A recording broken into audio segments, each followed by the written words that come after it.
Este tercer domingo de Cuaresma queremos invocar al Espíritu Santo para que nos ilumine personalmente con el fin de poder captar, comprender la palabra de Dios, como tantos domingos, que tiene esta finalidad de orientar nuestra vida, orientar nuestro corazón. Hemos escuchado en el Salmo responsorial las palabras tan bellas.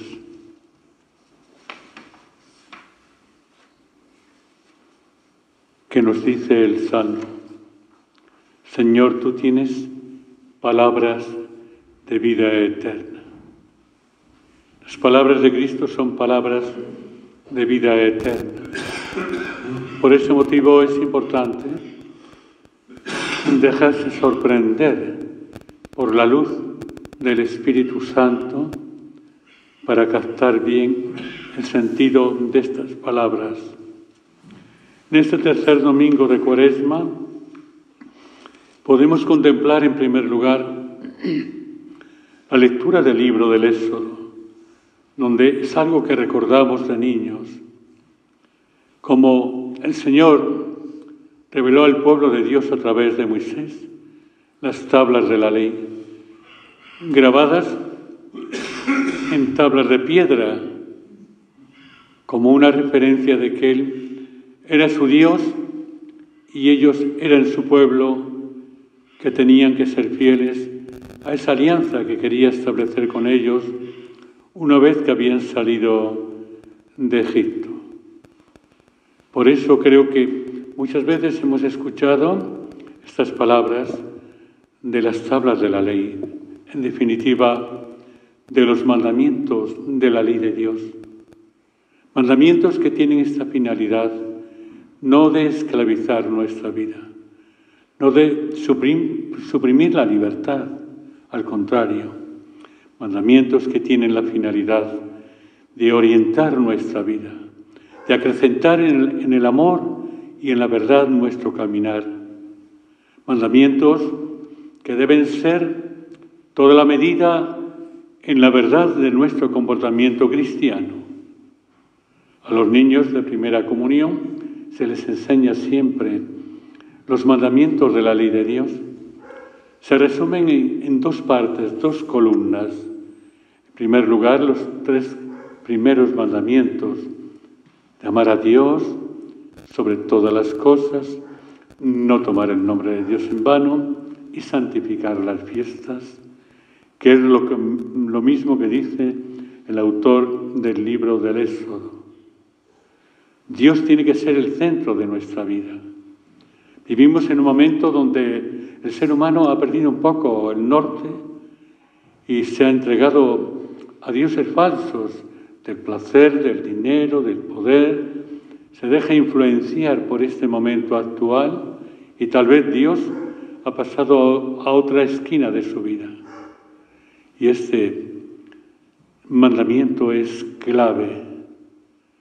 Debemos de hacer de Dios el centro de nuestro caminar, el centro de nuestra vida, la verdad de nuestra vida, la verdad que nos libera de toda esclavitud y que incluso nos lleva al camino de la salvación. Esto es, por ese motivo creo que es interesante recordar de niños los mandamientos de la ley de Dios. Mucha gente dice es que la Iglesia lo ha cambiado todo. No es cierto. Los mandamientos son 10 siempre. Y estos no han cambiado. Los hemos cambiado los hombres, igual, los mismos cristianos, que hemos podido poner trabas a todo lo que nos orientan estos mandamientos.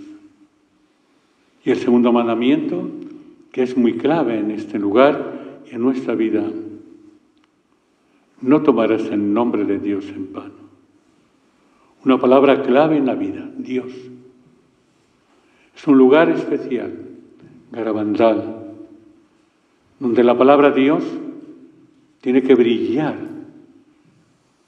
por el respeto y por el encanto que es esta palabra, porque sabemos que ese Dios se encarnó, su Hijo, a través de María, nuestra Madre. Y creo que tendríamos que recuperar de nuevo esta palabra. Antiguamente, en las tabernas, muchos de ustedes mayores se recordarán que ponía prohibido blasfemar en las tabernas antiguamente.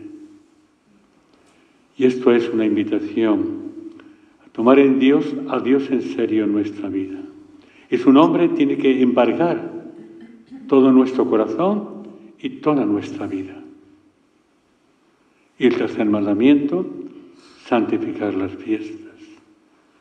Es decir, encontrar tiempo para santificar toda una realidad de Cristo en nuestra vida, y santificar a Cristo es también santificar a la Virgen, nuestra Madre, porque es la Madre de Cristo y es la Madre de la Iglesia. Por eso, hermanos, estos 3 mandamientos del libro del Éxodo son toda una invitación a amar a Dios sobre todas las cosas. Lo dice el Señor también. Y esta es la gran lección que hoy nos da este texto sagrado. Y la segunda parte lo dice el Señor, y amar al prójimo como a ti mismo, donde están reflejados todos los 7 restantes mandamientos de la ley de Dios. No matarás, no cometerás adulterio, no robarás, no dirás falso testimonio, no envidiarás. Es la relación que el hombre tiene que tener con el hermano. Esto lo olvidamos. Y tal vez tenemos una religiosidad basada en oraciones. Nos pondremos de rodillas ante el Señor, pero a veces olvidamos todo este mensaje, toda esta palabra de vida, que es la palabra de Dios, y olvidamos también lo que ha dicho el Señor. El mandamiento es amar a Dios sobre todas las cosas y al prójimo como a ti mismo. La referencia que debe tener un creyente con el prójimo. Esto es muy importante. Precisamente en este lugar Carabandal, para entendernos, imaginaros que es un gran templo de devoción, de espiritualidad. Y creo que en este lugar no puede faltar esta columna, que es tener a Dios como centro de mi vida y saber que cuando yo me acerco ante una imagen de la Virgen, me acerco para contemplar a una madre que me dice, hijo mío, respeta a tu padre. Como esa gran madre que dice, hijo mío, respeta a tu padre. Procura obedecerle y portarte bien. Esto es. Y esto es también la segunda parte. Amar al prójimo. Hacer del prójimo un acompañante en el camino de la vida. Y María también como esa madre que le dice al hijo, a los hijos, llevaros bien. No os hagáis daño. Compartir los juguetes y las cosas de vuestra vida. Esto es. Yo no puedo subir a Los Pinos, o a La Calleja, o a Lourdes, o a Medjugorje, sin olvidar que en la vida no camino solo, camino con el otro, con el prójimo. No puedo. No puedo yo arrodillarme ante el Señor aquí en el sagrario, venir a arrodillarme muy recogidito, pero después, cuando cojo esa puerta, me dedico a criticar al prójimo, a difamar. Lo que decíamos ayer, o antes de ayer, la envidia genera odio y el odio lleva al pecado. Estaremos muy recogiditos, muy entusiasmados con el Señor, pero si olvidamos que al lado nuestro está el prójimo, realmente eso no quiere la Virgen. Estos son los dos pilares de la vida del creyente: amar a Dios, tener a Dios como centro de su vida, a un Dios que nos vamos a encontrar con Él. Y los mandamientos son leyes, normas que Dios nos da a través de las famosas tablas de la ley, a través de Moisés, que nos da el Señor, no para reprimirnos, no para esclavizarnos, para ser más libres, para saber amar la vida, la historia, para saber estar en este mundo con esa realidad de que nadie nos pueda engañar en un momento tan difícil, donde vemos que esta realidad política del momento actual, con sus placeres, con sus ideologías, nos quieren como absorber el corazón. Y creo que los mandamientos de la ley de Dios generan siempre libertad plena en la vida de todo hombre creyente, toda mujer creyente. Esto es, no son señales para esclavizarnos, sino para liberarnos, para darnos vida, para que podamos llegar al camino, a la casa del Padre.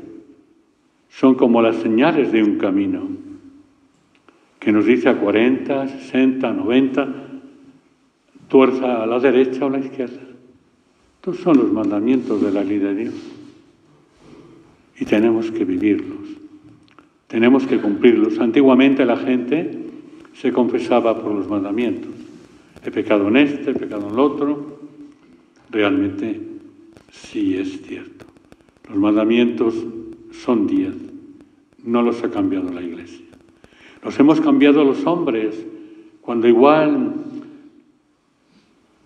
no mentir, no dirás falsos testimonios, cuando hemos usado la mentira en nuestras relaciones sociales. Le hemos quebrantado y no le damos importancia. Los mandamientos todos tienen su importancia, todos. Y como importancia que tienen, debemos amarlos y cumplirlos como la verdad que nos salva y que nos lleva al camino cierto de la casa del Padre.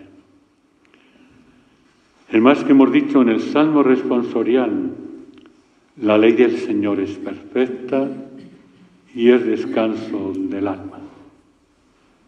Estos son los mandamientos, una ley perfecta. Y cuando uno los cumple o intenta cumplirlos porque somos humanos, es como un descanso, es como una quietud del Espíritu en tu vida para saber que Dios está contigo, porque tú estás con Dios. Después, todo el Salmo responsorial es maravilloso para este tema.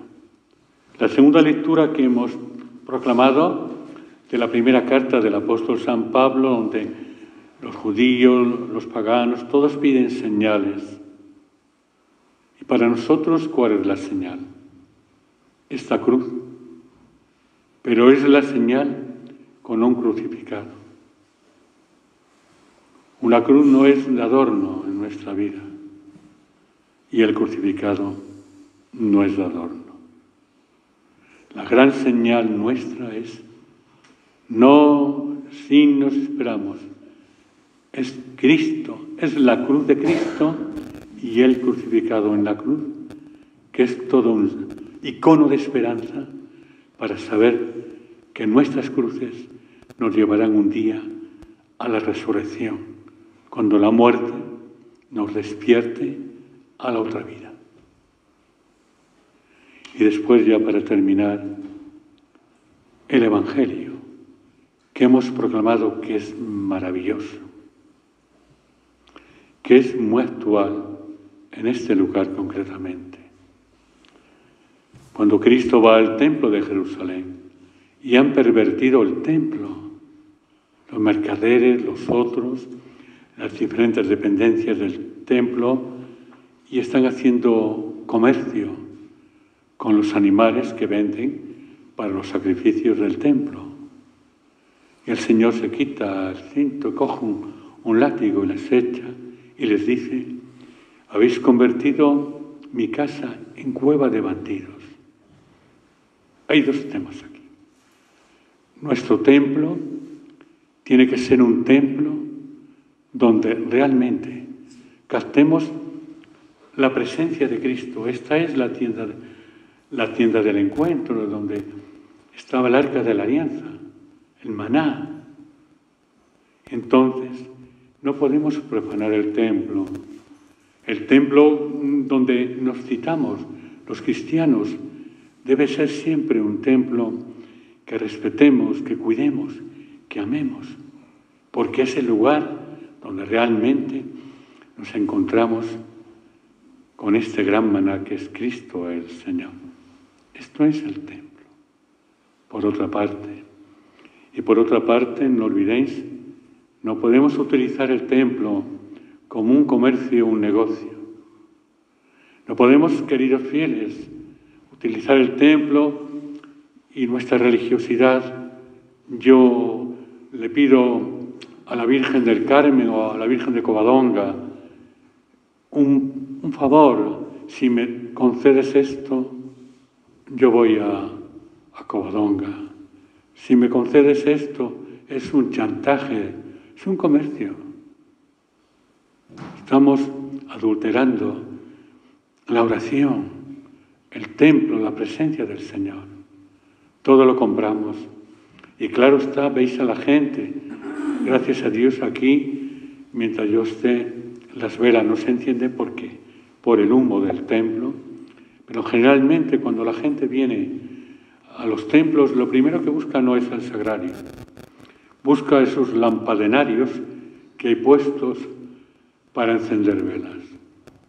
Y cuantas más enciendo, pienso que el buen santo o santa me lo va a conceder primero. Tenemos que desmontar una religiosidad comercial, mercantil, para llegar a una religiosidad de fe plena, donde le digamos a la Virgen de Garabandal o del Carmen: Madre, tú sabes cómo estoy. Nada más. Y ella se va a encargar. Pero no decir: dale que dale, dale que dale. Es como cuando un niño a la madre la cansa: venga a pedirle, déjame en paz, ahora no te lo doy. Por ese motivo, yo quisiera hoy, en este día, animar que este gran templo que tenemos, que es Garabandal, que no comercialicemos con Garabandal, que no podemos servir. Decía un día hace ya, bueno, lo he dicho muchas veces, a Dios y al dinero. No podemos servir a la Virgen y al dinero. Y por ese motivo alguien se molesta y deja de venir a misa a la iglesia, porque esto que dice este señor me chirría interiormente. Pero es verdad. No podemos hacer de esa buena señora, que es nuestra madre, a quien llama la gente la Virgen de Garabandal, no podemos hacer de ella como una oficina de venta. No. Tiene que ser un lugar donde uno que sube se plasma ante la Virgen o al cuadro que tenéis ahí y le dices: Madre, aquí me tienes. Tú sabes cómo estoy, qué necesito. De ti depende. No insistes, no. Y menos comprar. Y las velas famosas, lo que os decía antes, creemos que cuanto más velas, más fuerza tiene la oración. Eso es comercializar con la Virgen, con los santos y, en definitiva, con el Señor, el Hijo de María. Yo quisiera hoy transmitiros esta realidad. Y mi postura aquí en la parroquia siempre ha sido una gran defensa de la pureza de la Virgen María, nuestra Madre. Siempre. Y claro está, habrá gente que se moleste. Eso es problema de ellos, no mío. Pero sí es cierto que no podemos poner en venta. ¿No pensáis que el Señor a veces, si viniese hoy aquí, a este templo, o al templo llamado Garabandal, cogería un látigo y nos diría, eso no y eso sí? ¿No pensáis? Veremos al final del camino quién tiene razón, ustedes o yo, de pie.